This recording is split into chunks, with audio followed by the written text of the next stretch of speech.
Otep, cher Kamit. Aujourd'hui, nous allons parler de la métampsychose, c'est-à-dire ici la transformation qu'un initié peut faire pour devenir un animal quelconque. Bel et bien, cette pratique existe. On va la retrouver beaucoup plus en Afrique noire.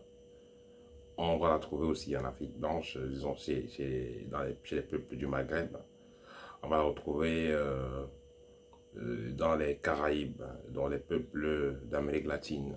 On va retrouver cette pratique. La métampsychose, celui qui la pratique, on dit souvent que c'est un métamorphe. Quelqu'un qui peut prendre d'autres formes. Donc, morphe, dans morphe, il y a morphologie. Il peut changer son physique. Et ce n'est pas à confondre avec tout simplement quelqu'un qui a un totem. Il est clair que celui qui est métamorphe, qui prend une forme, généralement prend la forme de son totem. Donc, s'il a un totem de lion, il peut prendre la forme de lion. S'il a un totem de serpent, il peut prendre la forme de serpent. Dans ce cas, une partie de sa conscience sera dans l'animal et une partie de l'animal sera en lui. Si on tue l'animal, la personne va mourir. Si l'animal, si lui-même il est tué, et l'animal va mourir, et vice-versa. Donc, soit l'un, soit l'autre.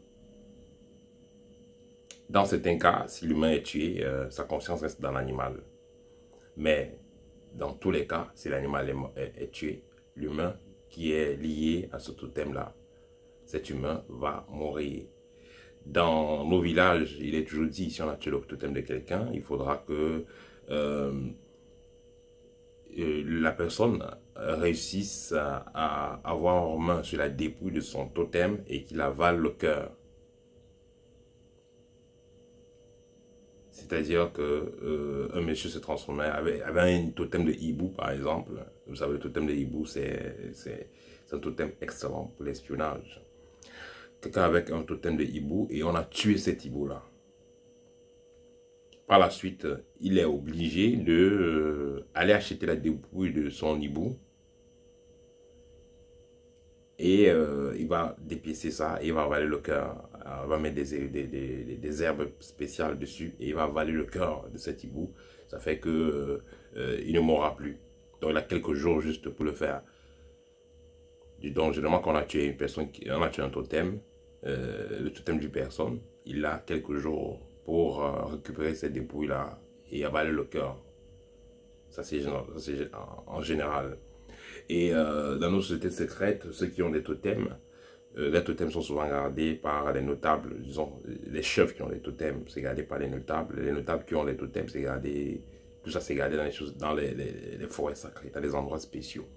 Et quand on ne veut plus de vous, ben on peut tuer ce totem, puisqu'on sait où il se cache. Donc vous êtes obligé, tant que vous êtes au pouvoir, vous êtes obligé de caresser du poil ceux qui gardent votre totem, parce que le jour que ça va péter, le jour que ça va péter avec eux, vous n'allez plus vous entendre, ben, ils vont aller tuer ce totem.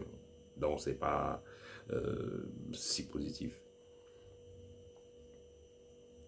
Du moins que si ces gens vous font confiance et vous faites confiance à ces gens et il n'y aura jamais de trahison entre vous, dans ce cas, ça va. Mais si ce n'est pas le cas, on peut vous balancer à tout moment. Ça, c'est un inconvénient. On a vu beaucoup de chefs qui sont morts comme ça.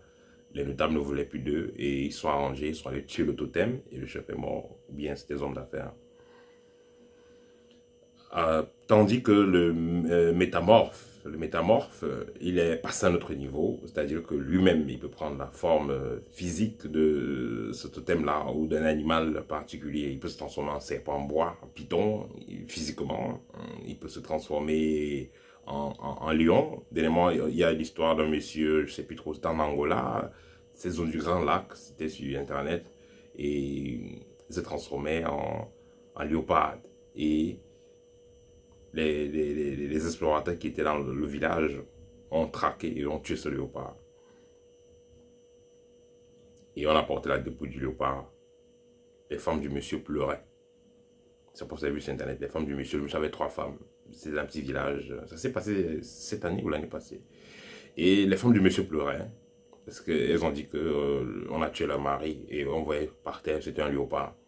Donc le mari se transformait en léopard. Il partait chercher le gibier et il venait rapporter à la maison et se transformait en humain. Donc c'est pourquoi quand on a tué ce léopard-là, ou alors ce monsieur, c'est resté dans cette forme. Vous allez donc poser la question, pourquoi est-ce que les hommes ont cette possibilité de se transformer en animal? Justement parce que nous faisons partie d'une même famille. L'animal et l'humain font partie, on fait partie de la même famille. On a un cœur qui bat toujours dans le côté gauche, nous avons le sang qui circule, nous avons des émotions et tout ça. Et c'est pourquoi vous allez donc constater que l'initié, quand il veut tuer un animal, il sait que c'est un rituel qu'il fait.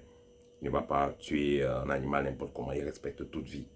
Parce que justement, l'animal, ils sont dans le même cycle d'évolution que nous. Donc, il est donc clair que l'être humain peut, s'il a les clés, s'il a la méthode qu'il faut, il peut se transformer physiquement en animal. Voilà, ça c'était mon petit partage en ce qui concerne la métampsychose. Au TEP et à très bientôt.